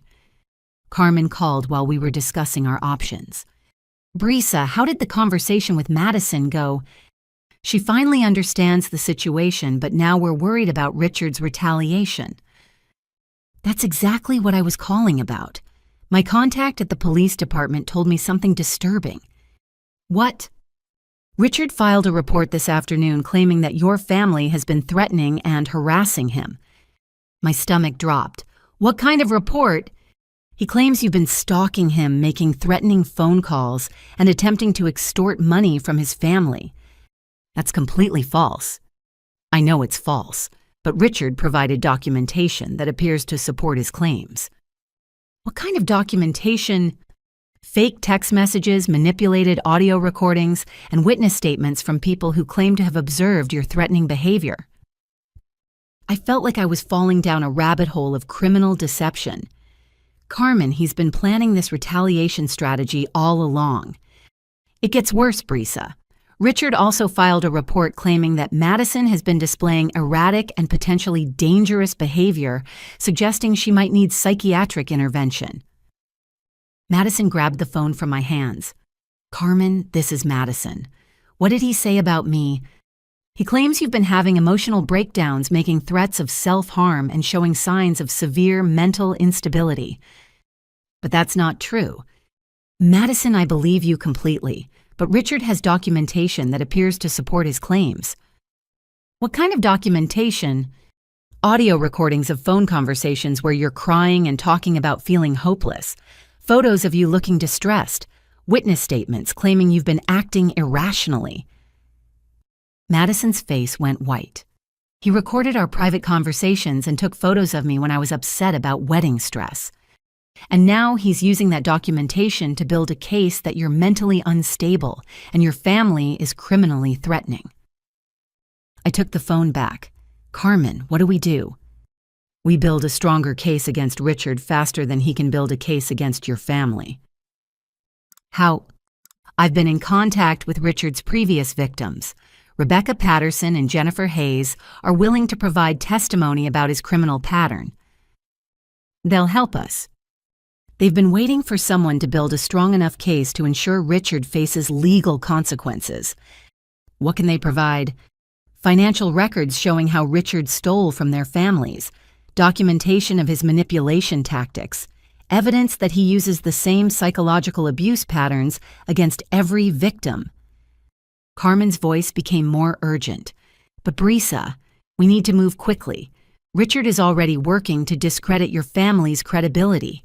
If we don't present our evidence soon, law enforcement might dismiss our claims as revenge tactics by people he's already portrayed as unstable. How long do we have? Maybe 48 hours before Richard's false narrative becomes established as truth. After hanging up, Madison and I spent the rest of the evening compiling every piece of evidence we had about Richard's deception. Financial records, recorded conversations, background investigations, and witness statements filled multiple folders. But I kept thinking about Richard's threat regarding my motorcycle club friends. He'd suggested they could be portrayed as criminal associates, which meant he'd been researching them as potential targets for character assassination. Madison, I need to warn Jake, Sophie, and Derek about Richard's potential retaliation. Who are Jake, Sophie, and Derek? Friends from my motorcycle club who were planning to attend your engagement party. Richard might try to create false evidence of criminal associations. I called Jake Martinez first. Jake was a decorated Army veteran who'd served 3 tours in Afghanistan before returning home to work as a trauma therapist. Jake, I need to warn you about something serious. What's going on, Brisa? I explained the entire situation with Richard and his threats to portray my friends as criminal associates. So this guy is planning to claim that your motorcycle club friends are dangerous criminals, Jake asked. That's what Madison overheard. Brisa, I'm a licensed therapist with security clearance from my military service. Sophie is a nurse practitioner at Children's Hospital. Derek owns a successful construction company and volunteers with Habitat for Humanity. I know you're all upstanding citizens, Jake, but Richard specializes in manipulating perception and creating false narratives. What do you need from us? I need you to document your professional credentials and community involvement in case Richard tries to spread false information about your backgrounds. Jake was quiet for a moment. Brisa, what if we help you build a case against Richard instead of just defending ourselves? What do you mean? I mean, Sophie has connections in the medical community who might be interested in Richard's fake pregnancy manipulation. Derek has business connections who've probably dealt with Whitman Properties, and I have contacts in law enforcement who specialize in financial fraud cases. I felt a surge of hope. You'd all be willing to help. Brisa, this guy targeted your family for criminal exploitation. He manipulated your sister psychologically and tried to steal your parents' home. Of course, we're willing to help." After talking to Jake, I called Sophie Chen, who was working a night shift at the hospital. "Sophie, I need to tell you about something that might affect you indirectly." Sophie listened to the entire story without interrupting, asking clarifying questions that demonstrated her analytical medical training. "Brisa Richards' fake pregnancy manipulation is actually a form of medical fraud," she said when I finished. "If he's been discouraging Madison from seeking actual medical care while claiming professional knowledge about pregnancy, he's practicing medicine without a license. Is that a serious criminal charge?" "Very serious, especially if he's been using false medical information to manipulate someone into marriage." "Could you help document the medical fraud aspects of his behavior? I can connect you with colleagues who specialize in investigating medical malpractice and fraud. We take this kind of manipulation very seriously." Finally, I called Derek Williams, who owned Williams Construction. "Derek, have you ever had business dealings with Whitman Properties?" "Unfortunately, yes. They owe my company $12,000 for work we completed 6 months ago." "They haven't paid you." "Richard Sr. keeps claiming there were quality issues with our work, but he won't specify what issues or allow us to address them. It's obvious they're just trying to avoid paying." "Derek, would you be willing to provide testimony about Whitman Properties' fraudulent business practices?" "Absolutely. And Brisa, I know at least 4 other small businesses that have similar unpaid contracts with them." By midnight, I had commitments from Jake, Sophie, Derek, and several of their professional contacts to help build a comprehensive case against Richard and his family's criminal operation. But as I fell asleep that night, I couldn't shake the feeling that Richard was building his own case against us just as quickly. The question was, who would present their evidence to law enforcement first? The next morning, Carmen arrived at my apartment with 2 large boxes of additional evidence and a grim expression. "Richard escalated his campaign against your family overnight," she announced, setting the boxes on my kitchen table. "What happened?" "He filed additional police reports claiming that you and your motorcycle friends have been conducting surveillance on him and his family. But we only observed him once at the restaurant. Richard claims you've been following him for weeks, taking photographs of his home and workplace and making threats against his personal safety." Carmen opened the first box, revealing dozens of photographs and documents. "He provided these to police as evidence of stalking behavior." I examined the photos with growing horror. They showed me outside the Whitman Properties building, Carmen and me at the country club, and even images of my motorcycle parked near locations Richard frequented. "Carmen, how did he get these photos?" "He's been conducting counter-surveillance since the day you first visited his office." Counter-surveillance. Richard hired private investigators to document your activities while you were investigating his background. The implications hit me like a physical blow. So he knew we were building a case against him. He's known for days, and he's been systematically creating evidence to portray your investigation as criminal stalking. Carmen pulled out more documents from the box. It gets worse. Richard claims that your family has been attempting to extort money from his family by threatening to spread false rumors about his character. That's the exact opposite of what actually happened.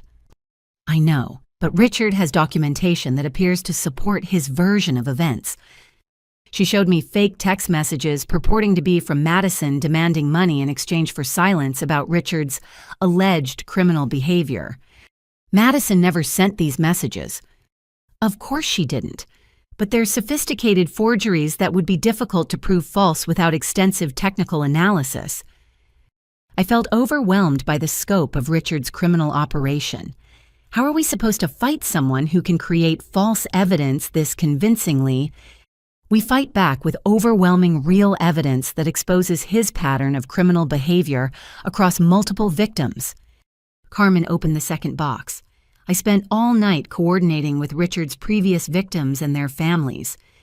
The box contained financial records, police reports, court documents, and witness statements from Rebecca Patterson and Jennifer Hayes' families.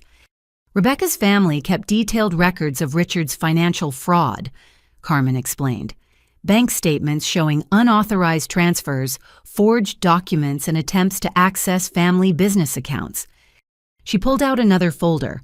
Jennifer's family documented Richard's psychological manipulation tactics, recorded phone conversations where he threatens to harm himself if she leaves him evidence of him spreading false rumors about her mental health, and witness statements about his controlling behavior. This proves Richard's pattern of criminal behavior. But we also have new evidence about his current operation against your family. Carmen showed me financial records indicating that Richard had borrowed significant amounts of money against the expectation of accessing Madison's family assets through marriage. He owes over $80,000 to various creditors, including some very dangerous people. Dangerous how loan sharks, underground gambling operations, and private lenders who don't operate through traditional legal channels. I felt sick realizing how much danger Madison had been in. So Richard wasn't just planning to steal our money for profit, he was planning to steal it to pay off criminal debts.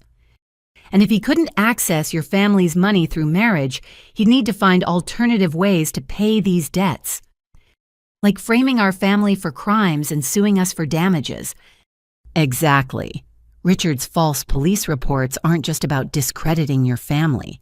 They're the foundation for a lawsuit claiming that your harassment and threats damaged his reputation and caused financial losses.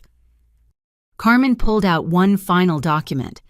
This is a draft lawsuit Richard's attorney prepared claiming $200,000 in damages for alleged harassment, stalking, and defamation. I stared at the legal document in disbelief. He's planning to sue us for exposing his criminal behavior. It's a sophisticated extortion scheme. Richard creates false evidence of criminal behavior by your family, then offers to drop the charges and lawsuits in exchange for financial compensation. How many families has he done this to? Based on our investigation, at least 6 families over the past 3 years. And they've all paid him. Most of them have paid rather than fight lengthy legal battles against fabricated evidence. The scope of Richard's criminal enterprise was staggering. He wasn't just a con man targeting individual women. He was running a systematic operation designed to financially destroy entire families. Carmen, what do we do? We present all of this evidence to law enforcement and prosecutor's office simultaneously before Richard can establish his false narrative as accepted truth. Will they believe us? With this much documentation across multiple victims, they'll have to take our claims seriously. Carmen began organizing all the evidence into chronological order. But Brisa, you need to understand that once we present this evidence, Richard will know that his criminal operation has been exposed. What does that mean? It means he'll become desperate and dangerous. Men like Richard don't go to prison quietly. You think he might try to hurt Madison or our family? I think he might try anything to avoid facing the legal consequences of his crimes. As if summoned by our conversation, my phone rang. Madison's number appeared on the screen. Brisa, you need to come over here right now, Madison said, her voice shaking with fear. What's wrong? Richard is here at Mom and Dad's house. He's demanding to speak with all of us together about resolving our family misunderstanding. Madison, don't let him into the house. He's already inside. Mom let him in before I could stop her. We're on our way. As Carmen and I gathered all the evidence boxes, I realized that Richard had decided to confront our family directly, rather than wait for his legal strategy to unfold, which meant the most dangerous phase of this situation was just beginning. When Carmen and I arrived at my parents' house, we found Richard sitting in our living room like he owned the place, speaking to my family in a calm, reasonable tone that made my skin crawl. Brisa, Carmen, please join us, he said with a smile that didn't reach his eyes. I think we can resolve all these unfortunate misunderstandings if we communicate openly and honestly. Madison sat curled in the corner of the couch, looking terrified. Mom and Dad appeared confused and intimidated by Richard's confident demeanor. What are you doing here, Richard? I asked. I'm here to discuss how we can put this unpleasantness behind us and move forward as a family. There is no family, Richard. Madison called off the wedding. Madison was understandably upset about the vendor cancellations, but I'm sure we can work through those temporary setbacks. Richard's voice remained perfectly controlled, but I could see rage simmering behind his eyes. Madison, would you like to tell Richard what you discovered yesterday? I asked. Madison looked at me with pleading eyes, clearly afraid of Richard's reaction. Madison learned that she's not actually pregnant, I continued. She took a pregnancy test that came back negative. Richard's mask of composure slipped for just a moment. Home pregnancy tests are notoriously unreliable early in pregnancy. Richard, you convinced Madison she was pregnant to pressure her into marriage. That's an absurd accusation, Brisa. Carmen stepped forward with our boxes of evidence. We have recorded audio of you admitting to manipulating Madison about her pregnancy. Any recordings obtained through illegal surveillance would be inadmissible in court. But they're not inadmissible in the court of public opinion. Richard's eyes narrowed as he looked at the evidence boxes. What exactly do you think you have there? We have documentation of your criminal activities spanning multiple victims over several years. Criminal activities, I think you've been watching too many detective shows, Brisa. Carmen opened the first box and pulled out the financial records from Richard's previous victims. We have bank statements showing how you stole money from Rebecca Patterson's family. Rebecca and I had a business disagreement that was resolved privately. We have court documents showing how you attempted to forge access to Jennifer Hayes' family assets. Jennifer's family misunderstood some financial planning discussions. Carmen continued pulling out evidence. We have witness statements from 6 different families describing identical patterns of manipulation and theft. Richard stood up slowly, his composure finally cracking. You've been very busy, haven't you, ladies? We've been protecting our family from a predator. Protecting your family? Richard laughed coldly. You've been stalking me, harassing my family, and fabricating evidence to support delusional conspiracy theories. The only thing delusional here is your belief that you could steal from our family and get away with it. Richard pulled out his phone and started recording. I want everyone in this room to witness that Brisa Collins is making false accusations against me and my family.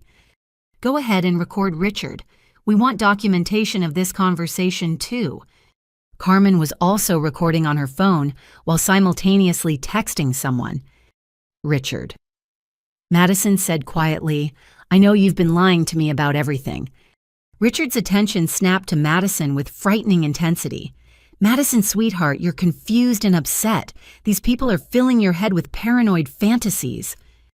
I heard the recording of you discussing plans to manipulate my pregnancy and steal my family's money. That recording is fabricated, Madison. Audio can be easily manipulated with computer software. Even if the recording is fake, you still convinced me I was pregnant when I wasn't. Richard moved closer to Madison, his voice becoming soft and threatening. Madison, you need to be very careful about the accusations you make. False statements about someone's character can have serious legal consequences. Are you threatening my sister? I asked. I'm advising her about the legal ramifications of defamation. Carmen's phone buzzed with a response to her text message. She looked at it and smiled. Richard, I think you should know that representatives from the district attorney's office are on their way here to review our evidence. Richard's face went completely white. You called the police. We called the prosecutor's office that handles financial fraud cases. Without allowing me to present my side of the story, your side of the story is well documented in our evidence files. Richard looked around the room like a trapped animal, realizing that his carefully planned operation had been completely exposed. This is harassment, he said, his voice rising. You've invaded my privacy, conducted illegal surveillance, and now you're attempting to have me falsely arrested. We've documented your criminal behavior and reported it to appropriate authorities. The doorbell rang and Dad went to answer it. 2 people in business suits introduced themselves as investigators from the district attorney's office. Miss Rodriguez, the female investigator asked, we received your call about financial fraud allegations. Yes, we have comprehensive evidence of a multi-family fraud operation spanning several years. The investigators looked around the room, taking note of Richard's presence and the boxes of evidence. "Mr. Whitman, I presume," the male investigator said. Richard straightened his shoulders and attempted to regain his composure. "Yes, and I want to report that this family has been stalking and harassing me for weeks. We're aware of your police report, sir. We're here to review evidence from all parties involved." Carmen began presenting our documentation systematically. Financial records recorded conversations, witness statements, and pattern analysis that clearly demonstrated Richard's criminal operation.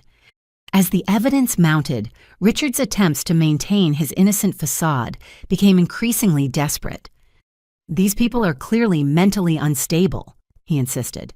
"They've fabricated this entire conspiracy theory because they can't accept that their daughter isn't good enough for my family." Madison stood up suddenly. "Richard, stop lying. I know what you did to me, and I know what you plan to do to my family." "Madison, you're having an emotional breakdown. You need professional help." "The only help I need is protection from you." The female investigator looked up from reviewing our evidence. "Mr. Whitman, these allegations are quite serious. We're going to need to conduct a formal interview with you at our office."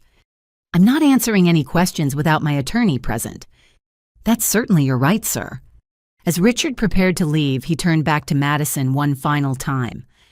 "Madison, when you realize what a mistake you've made, when you understand how these people have manipulated you into destroying your own future, don't expect me to welcome you back." "Richard," Madison said quietly, "I already understand exactly what kind of mistake I almost made." After Richard left with threats of lawsuits and countercharges, the investigators spent 2 more hours reviewing our evidence and interviewing each family member about our experiences. When they finally finished, the female investigator looked at Carmen with professional respect. "Miss Rodriguez, this is one of the most comprehensive fraud investigations we've ever received from civilian sources. Will there be criminal charges?" I asked. "Based on the evidence you've presented, we'll be pursuing multiple felony charges against Mr. Whitman and potentially his family members." As the investigators left with copies of all our evidence, I felt a mixture of relief and lingering anxiety. We had exposed Richard's criminal operation and protected our family from financial destruction. But I knew that men like Richard didn't surrender quietly, and his threats of retaliation were probably just beginning. 2 days after the DA investigators left with our evidence, I received an unexpected phone call that changed everything. "Miss Collins, this is Eleanor Whitman." I nearly dropped the phone. "Mrs. Whitman, I wonder if we might arrange a private conversation. There are some matters regarding my son that I believe we should discuss." "I'm not sure what we would have to discuss, Mrs. Whitman." "I think you might be surprised, Miss Collins." Against my better judgment, I agreed to meet Eleanor Whitman at a neutral coffee shop downtown. Carmen insisted on accompanying me, convinced this was some kind of trap or attempt at intimidation. Eleanor arrived exactly on time, looking impeccably dressed, but somehow diminished from the confident woman I'd observed at the country club. She sat down across from us with careful dignity. "Miss Collins, Miss Rodriguez, I want to begin by apologizing for my family's inexcusable behavior toward your family." I stared at her in shock. "I'm sorry, what?" "I said I want to apologize. Our treatment of you and your family has been reprehensible." Carmen leaned forward. "Mrs. Whitman, we have recordings of you discussing plans to manipulate Madison and steal money from their family. I'm aware of those recordings. They represent the most shameful moments of my life." Eleanor's voice was steady, but I could see tears forming in her eyes. "Miss Collins, I need you to understand that my husband and I were also victims of Richard's manipulation." "What do you mean?" "We thought Richard's marriage plans were legitimate. We believed he was genuinely in love with Madison and wanted to build a life with her. But the recordings capture conversations where Richard convinced us that your family was trying to take advantage of our wealth. He told us you were social climbers who would exploit our generosity and eventually demand more and more financial support." I felt confused by this unexpected turn. So you didn't know about Richard's criminal plans? We knew Richard had financial difficulties, but he told us they were temporary setbacks caused by bad business investments. We had no idea he was systematically targeting families for theft. Eleanor pulled out a folder of documents. After your family exposed Richard's operation, my husband and I hired our own investigators to examine Richard's activities. She slid the folder across the table to Carmen. We discovered that Richard has been stealing from our family accounts for over 2 years. Carmen opened the folder and examined bank statements, showing unauthorized transfers totaling over $150,000. Richard was using our family credit accounts to pay off gambling debts and personal loans, Eleanor continued. He forged our signatures on documents and used our business connections to establish credibility for his fraud operations. You had no idea this was happening. Richard is extremely skilled at manipulation and deception. He convinced us that any financial discrepancies were caused by accounting errors or business fluctuations. Eleanor's voice became more emotional. Miss Collins, when we listened to those recordings you provided to investigators, we realized that our own son had been using us as accessories to his criminal activities. What are you saying, Mrs. Whitman? I'm saying that my husband and I want to help you ensure that Richard faces full legal consequences for his crimes. Carmen and I exchanged incredulous looks. You want to help prosecute your own son? Our son is a criminal who has destroyed multiple families and brought shame to our family name. He needs to be stopped before he hurts more people. Eleanor pulled out additional documents. My husband and I are prepared to provide complete financial records showing Richard's theft from our accounts. We're also willing to testify about his manipulation tactics and his pattern of lying to family members. Why would you do that? Because it's the right thing to do, and because we want to make amends for the terrible way we treated your family. Eleanor's next words shocked me even more. Miss Collins, my family owes you a significant debt of gratitude. Your investigation exposed Richard's criminal behavior before he could steal even more money from us or destroy more innocent families. Mrs. Whitman, you called my family trashy and inappropriate for your social circle. I said things I deeply regret based on lies Richard told us about your family's character and intentions. Eleanor leaned forward with sincere intensity. Miss Collins, I've spent the past 2 days learning about your family. Your father is a hard-working man who's never missed a day of work in 20 years. Your mother volunteers at the food bank and tutors children at the community center. You work as a skilled mechanic and saved $10,000 to help your sister's wedding. She paused, gathering herself. My family has more money than we know what to do with, but we don't have the kind of character and integrity your family demonstrates every day. I felt tears forming in my own eyes. Mrs. Whitman, you don't need to. Yes, I do need to say this. I need you to understand that everything my family said about your social class was wrong and shameful. Eleanor pulled out one more document. Miss Collins, I want to ask if your family would consider accepting our financial support for pursuing criminal charges against Richard. What kind of financial support? Legal fees, investigation costs, and compensation for the money you've already lost due to Richard's fraud. Carmen studied the document Eleanor had provided. Mrs. Whitman, this is a substantial amount of money. It's the least we can do to help repair the damage Richard has caused. I looked at Eleanor Whitman, seeing genuine remorse and determination in her expression. Mrs. Whitman, what about your husband? Is he also willing to testify against Richard? My husband is devastated by Richard's criminal behavior. He's prepared to do whatever is necessary to ensure justice is served. And you understand that testifying against Richard might result in serious prison time for your son? Eleanor's voice became firm and resolute. Miss Collins, Richard is 29 years old.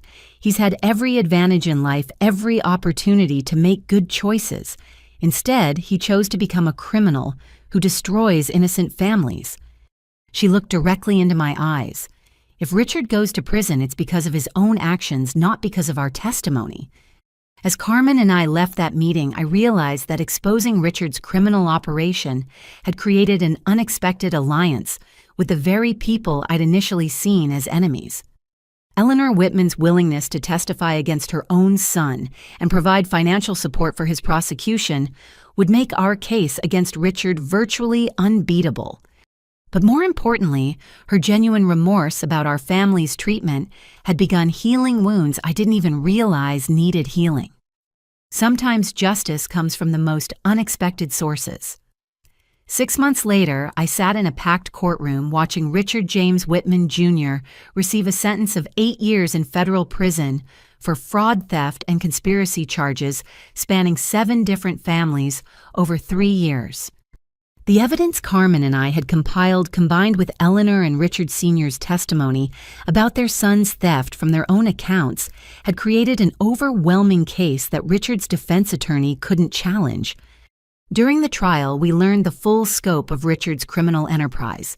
He had systematically targeted middle-class families with accessible assets, manipulated vulnerable women into rushed marriages, and stolen over $400,000 through various fraud schemes. Rebecca Patterson and Jennifer Hayes had testified about Richard's psychological manipulation tactics, providing crucial evidence about his pattern of isolating victims from their support systems and creating false pregnancies to pressure marriage decisions. Most importantly, Madison had testified about her own experience with courage and clarity that helped the jury understand how sophisticated psychological manipulation could make intelligent people vulnerable to criminal exploitation.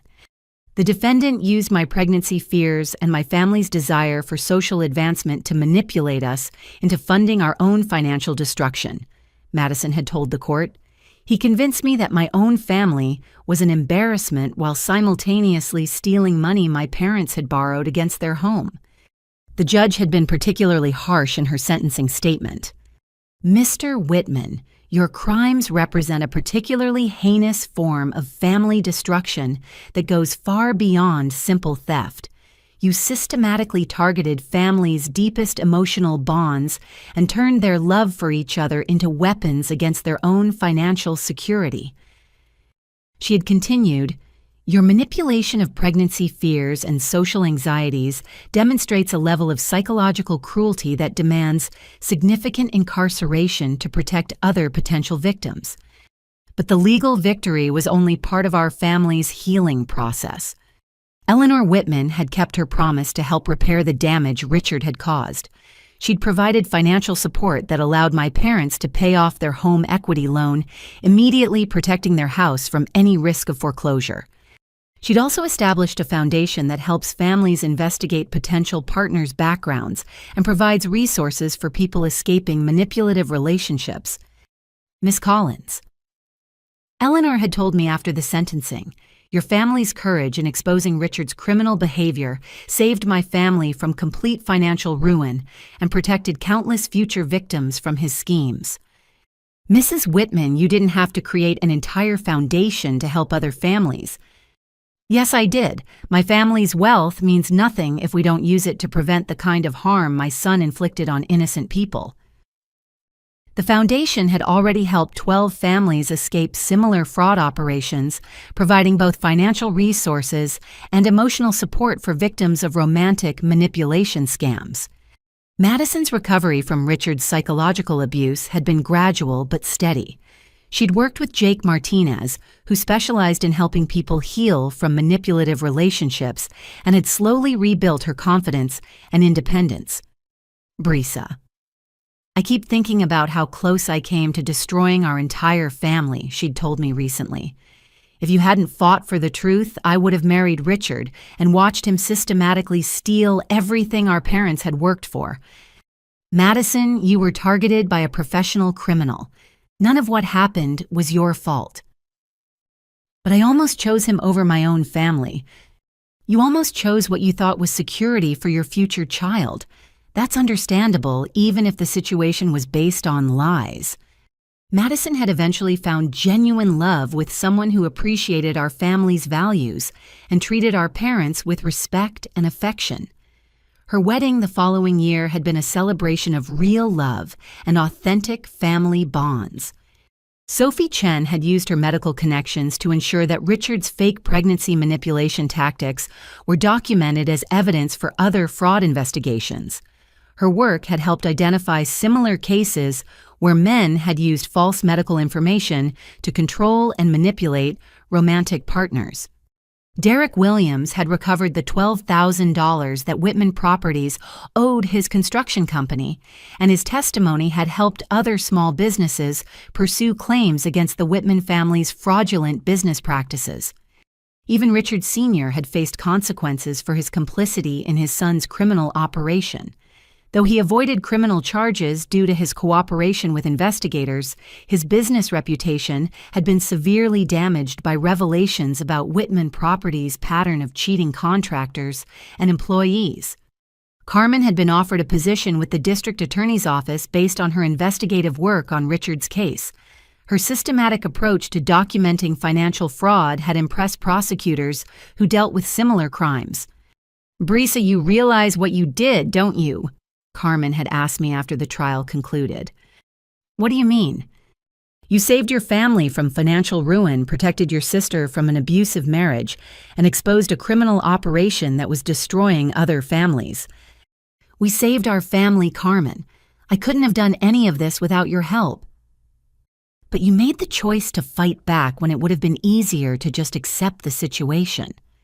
As I reflected on everything that had happened, I realized that standing up to Richard's criminal operation had taught me something important about family loyalty and personal courage.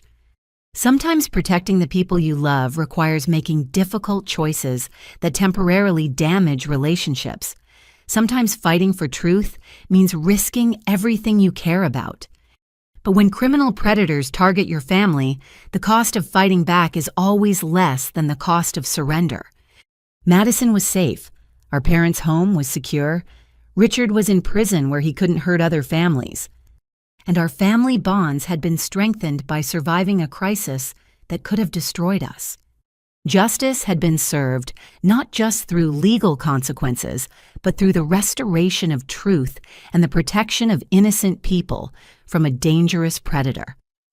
1 year after Richard's sentencing, I stood in the backyard of our family home watching Madison dance with her new husband at their real wedding celebration.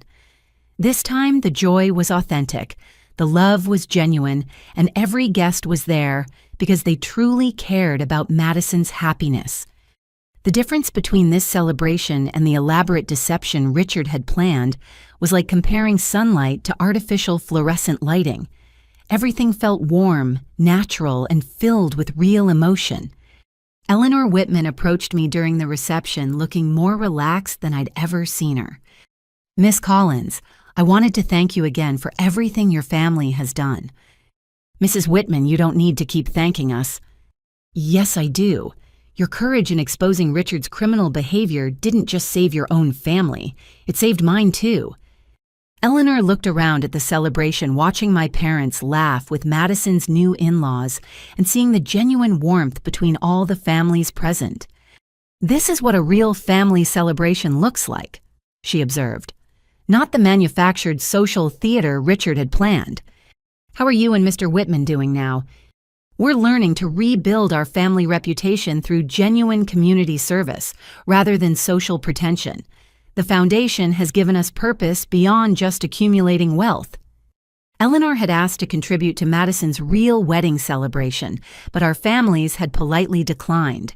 This wedding was funded through love and reasonable planning rather than desperation and deception. "Miss Collins, I've learned something important over the past year." "What's that, Mrs. Whitman?"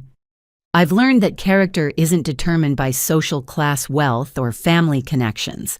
It's determined by how people treat each other when they're under pressure." Eleanor looked toward my parents who were helping clean up after the dinner service without being asked. "Your family demonstrated more character during our crisis than my family had shown in decades of social prominence." Mrs. Whitman, people make mistakes when they're scared or confused. What matters is how we learn and grow from those experiences. "You're very generous to forgive our behavior, Miss Collins." Forgiveness isn't generous, Mrs. Whitman. It's necessary for healing. As the evening continued, I found myself reflecting on how dramatically our family dynamics had changed over the past year. Madison had grown stronger and more independent after healing from Richard's psychological manipulation. She'd learned to trust her own judgment while remaining open to family input and support. Our parents had learned to value their daughters based on character and integrity rather than social achievements or marriage prospects. I had learned that fighting for truth and family loyalty sometimes requires taking enormous risks, but those risks are always worthwhile when the stakes involve protecting people you love.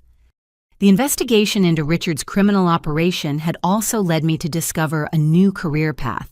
The skills I'd developed researching financial fraud and documenting criminal behavior had attracted attention from the district attorney's office. I was now working part-time as a financial investigation specialist while maintaining my mechanic work, helping families avoid similar predatory schemes. Brisa. Madison said, finding me during a quiet moment in the evening, "I need to tell you something important." "What is it?" "I need you to know that you saved my life." "Madison, you don't need to." "Yes, I do need to say this. Richard wasn't just planning to steal our money.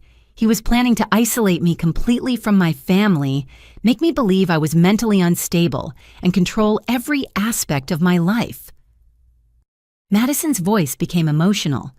"If you hadn't fought for the truth, I would have spent years in an abusive marriage wondering why I felt crazy and why my family had abandoned me. Madison, you would have figured out his deception eventually." "Maybe, but by then he would have destroyed our family financially and convinced me that I deserved the abuse." Madison hugged me tightly. "You risked everything to save me from a man who would have destroyed my life. You're the best sister anyone could ask for." As the celebration wound down and families began saying their goodbyes, I realized that our experience with Richard had taught us something valuable about the nature of family bonds. True family loyalty isn't about blindly supporting each other's choices. It's about being willing to fight for each other's well-being, even when that means challenging decisions or confronting difficult truths. Sometimes love requires saying no. Sometimes protection requires causing temporary pain. Sometimes saving someone means risking the relationship itself. Eleanor Whitman had been right about character being revealed under pressure. Our family had faced a crisis that could have destroyed us financially and emotionally, but instead, we'd emerged stronger and more united. Richard had tried to exploit our family's desire for social advancement and our love for each other. But those same bonds of love had ultimately protected us from his criminal manipulation. As I helped my parents clean up after the celebration, Dad put his arm around my shoulders. "Brisa, I'm proud of the woman you've become." "Thanks, Dad." "Not just because of how you handled the situation with Richard, though that took tremendous courage." "Then why?" "Because you've learned that being part of a family means protecting each other from danger, even when that danger comes disguised as opportunity." Dad looked toward Madison and her new husband, who were laughing together while organizing leftover flowers. "You understood that Madison's happiness was more important than her wedding, and that her safety was more important than her social aspirations." "I just did what any sister would do, Dad." "No, sweetheart. You did what a sister with wisdom, courage, and unshakable family loyalty would do." As I drove home that evening, I thought about the life lesson our family had learned through this difficult experience. When criminal predators target your family, the response isn't to hide or hope the problem goes away. The response is to gather allies, document evidence, and fight back with everything you have. When people try to exploit your family's love and loyalty as weaknesses, you prove that those same bonds are actually your greatest sources of strength. And when society tries to convince you that wealth and social status determine your worth, you remember that character and integrity are the only measures that truly matter. Our family had started this journey believing that social advancement would bring happiness and security. We learned instead that happiness and security come from truth, mutual respect, and unwavering loyalty to each other. Richard Whitman Jr. had tried to destroy our family by turning our love into a weapon against ourselves. Instead, he'd taught us that our love for each other was powerful enough to overcome any criminal scheme designed to tear us apart. Have you ever had to choose between supporting a family member's happiness and protecting them from danger? Sometimes, the most loving thing we can do is say no to something that seems wonderful on the surface, but threatens the people we care about most. Family loyalty isn't about saying yes to everything. It's about having the courage to fight for what's right, even when it's difficult. If this story resonated with you, please like this video, share it with someone who might need to hear this message, and subscribe for more stories about family courage and standing up for what's right. Thank you for listening, and remember, your family bonds are stronger than any scheme designed to break them apart. Stay safe, trust your instincts, and never stop fighting for the people you love.